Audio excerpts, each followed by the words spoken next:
All right. Good morning. So my talk today is called No Escape, My Path to Awareness. And I want to start with half of a poem, and I'll give you the other half at the end. Something I wrote in 2007.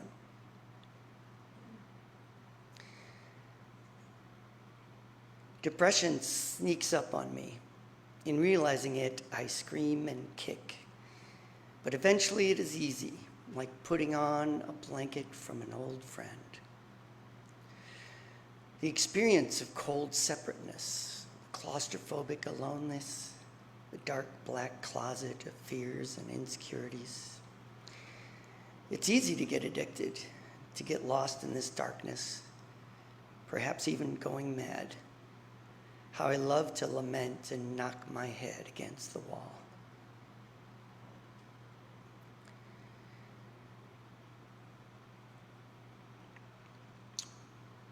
I became kind of more intellectual as I got older through my teens and into my college years. And as I was trying to figure out, what to do with myself and how to proceed in life, it became, in my mind, imperative to discover the essential truth of things.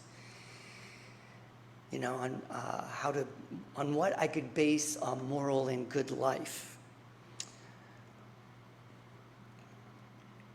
I wanted to figure out if there really was a God, and even to know if there was anything beyond myself. Was there an eternal truth that could be known without mere faith like Christianity, that could be known with certainty? I couldn't understand how people could function without answering these questions first and foremost. I buried myself in reading philosophy, poetry, religious texts. Was everything just a dream of my mind?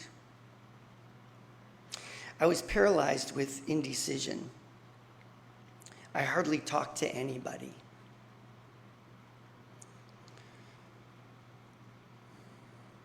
My despair and depression increased, questions upon questions.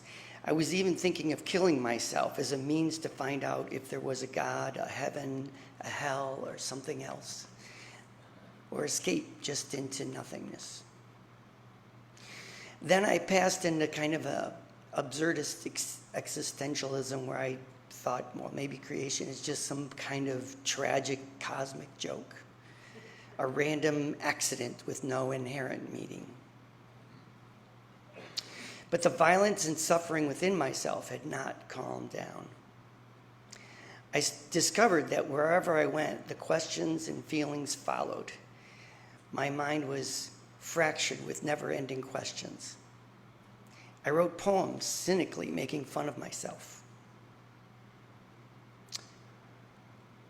An example, and when you are completely alone, you try it. You think hard. You think profoundly. You think you know. You think, I think, therefore I am. But the silence only screams back at you. But who are you? Who are you? Who are you? And all you know is that you've gone deaf with the question ringing in your head. I've traveled quite a bit. Germany, Chicago, Japan, Southeast Asia, Northern Michigan. The depression and anxiety of my questions always followed me. And I began to identify with a lot of it out of habit. But what I couldn't understand was that it was the awareness of my suffering that actually followed me around. After teaching English in Japan, this would have been late 80s, early 90s, I went to Thailand where there were Buddhist forest monasteries, and there was one in particular where foreigners could go to study and do retreats. So a plan kind of developed through studying Buddhism there. And some ways I'm simplifying things, and some ways it was just the simpleness of my mind. But in my mind, it was just like, okay, I've got a plan.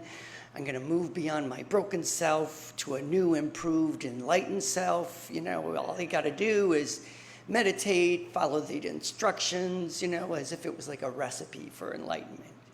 You sit there, you follow your breath, and you just do that until it happens.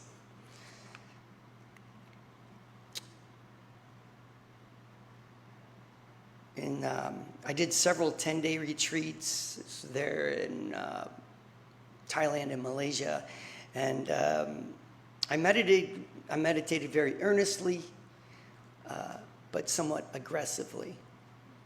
And all I really discovered was myself in a hall of mirrors with no escape. While a quietness of mind grew, anxiety also grew. Guess which one I identified with? So eventually I had to kind of leave that whole gig because the anxiety was so overwhelming. I still like to be a skeptic and to read philosophy sometimes and explore various ideas. I've still looked for the ultimate truth, either in an all-time convincing, intellectual, prosaic kind of, philosophy, or in a magical moment of aha from a spiritual practice. And I kind of pivot from one to the other. Or I backed away completely and kind of given up at times, right? Just be a person, do my thing. I've done a lot of retreats since Thailand, and I could get peaceful and quiet.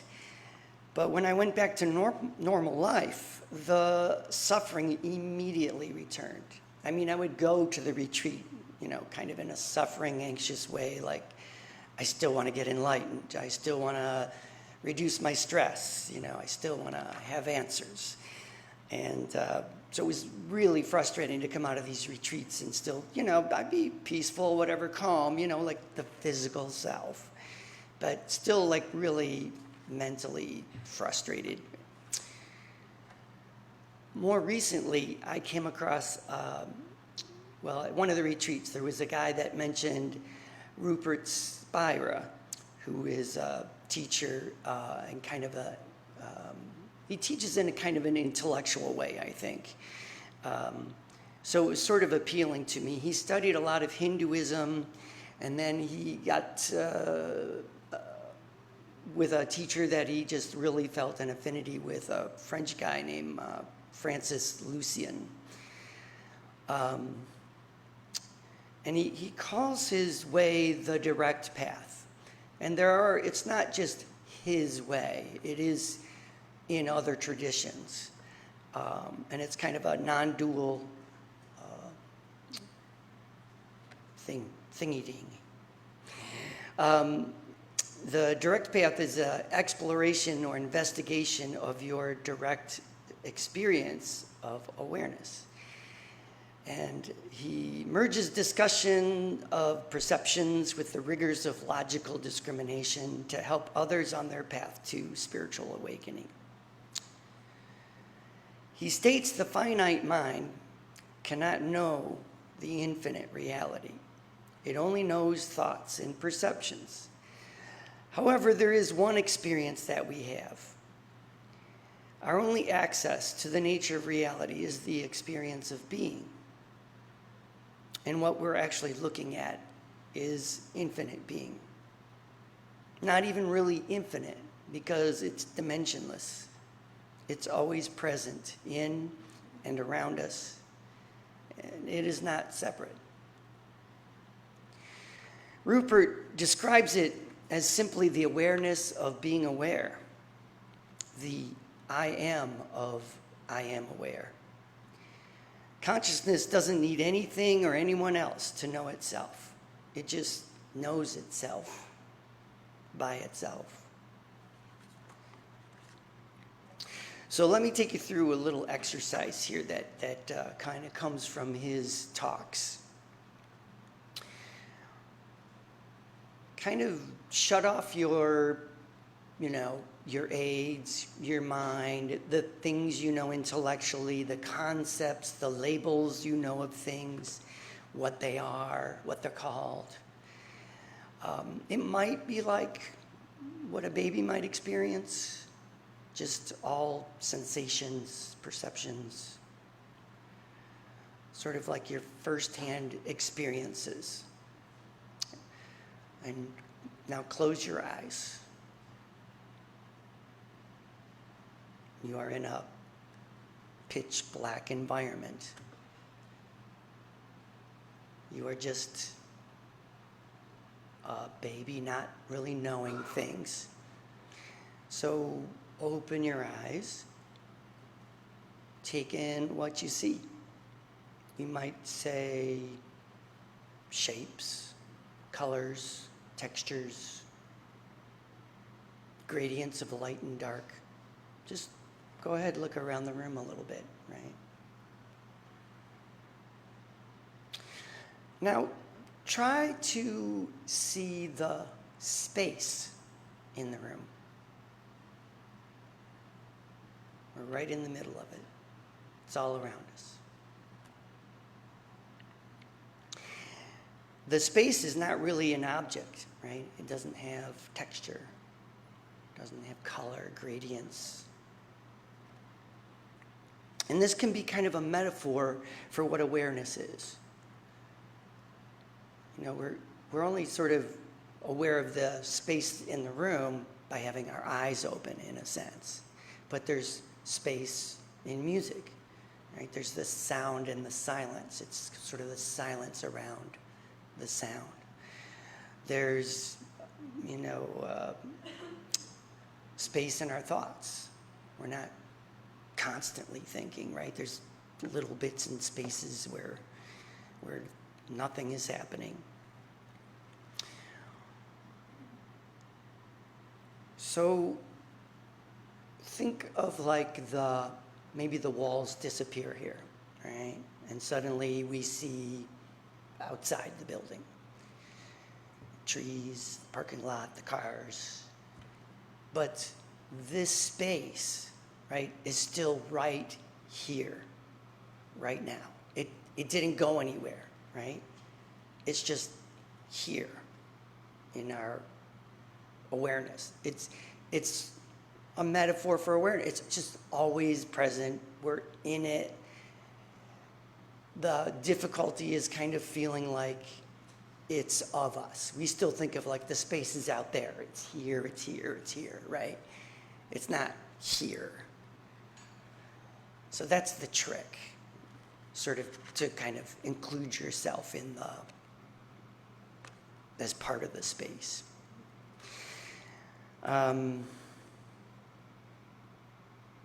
Now, close your eyes again. And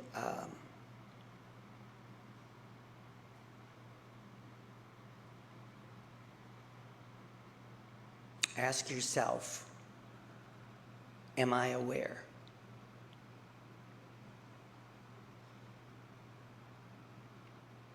How do I know I'm aware?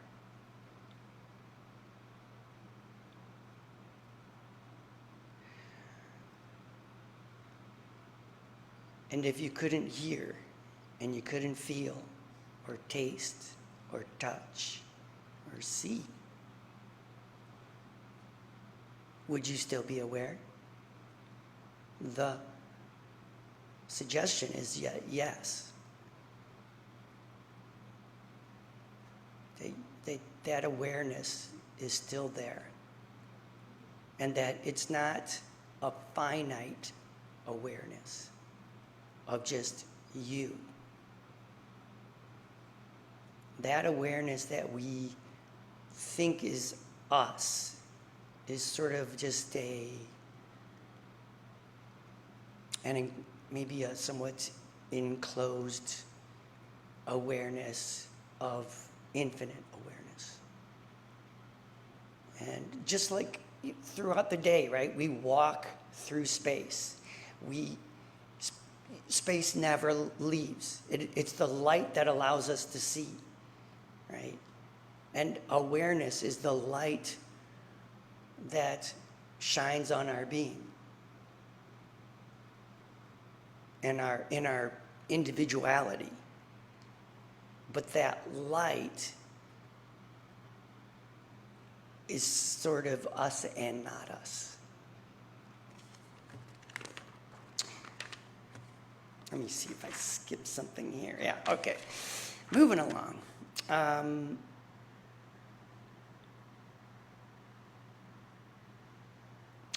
So think about, so that, the space in this room idea is just kind of a metaphor in a way. But I want you to just, in your mind, just tell yourself, like, what is the nature of the space in this room? The space without the objects, the space without the walls and the things on the walls and the building and whatever. How could you describe the quality and the nature of that space?